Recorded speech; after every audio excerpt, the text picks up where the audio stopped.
નસવાડીના વિલગામ ગામે પ્રાથમિક શાળાને જોડતો રસ્તો બનાવવા માટે પંચાયત માર્ગ અને મકાન વિભાગ દ્વારા મુખ્યમંત્રી સડક યોજનાનું બોર્ડ મારી દીધું, પરંતુ આજ દિન સુધી રસ્તો બન્યો નથી। છોટાઉદેપુર જિલ્લા પંચાયત માર્ગ અને મકાન વિભાગ દ્વારા 2.5 કરોડ રૂપિયાના ખર્ચે કોન્ટ્રાક્ટરને વર્ક ઓર્ડર આપ્યો હતો, પરંતુ વર્ક ઓર્ડરની મુદત પૂરી થયાના 7 મહિના વીતી ગયા છતાં કોન્ટ્રાક્ટર દ્વારા કામગીરી કરવામાં આવી નથી। વિલગામ ગામે ધોરણ 1 થી 5ની પ્રાથમિક શાળા ચાલે છે, જેમાં 15 જેટલા બાળકો અભ્યાસ કરે છે।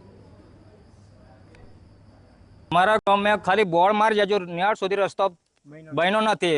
छोकराओ कासा रस्ते जो समा हमें पर तकलीफ पड़े से कासा रस्ते जाए छे। तो शू मांग तमारी सरकार पर? हमारे मांग से कि रस्तो थई जवा जो खाली खाली बोणा मारी जता रहेशे अने बेज नारू बनवा जोईए। अधिकारीओने शू कहेवुं तमारे? अधिकारीओने वळे रस्तो बनावी दो तो सारी बात छे। तालुकानी बिलगाम प्राथमिक शाळा जवानो रस्तो सरकारे मंजूर कर्यो हतो। आप तस्वीरों जोई रह्या छो, आ बिलगाम प्राथमिक शाळा मुख्यमंत्री सड़क योजनानुं बोर्ड मारी देवामां आव्युं छे, परंतु आप तस्वीरों जोई रह्या छो एजन्सी आज दिन सुधी काम कर्युं नथी।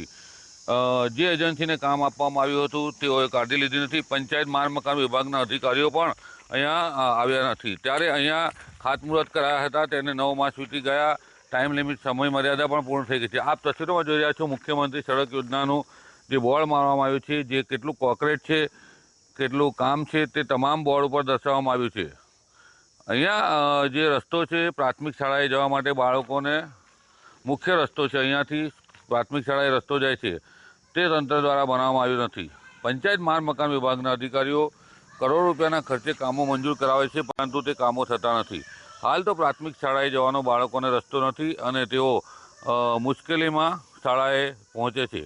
ચોમાસાના સમયમાં ભારે મુશ્કેલીનો સામનો કરવો પડે છે, ત્યારે અધિકારીઓએ કામગીરી વહેલી તકે કરાવવી જોઈએ અને એજન્સી પાસે કામ કરાવવું જોઈએ। રફીક ધણીવાલા, GSTV, છોટાઉદેપુર।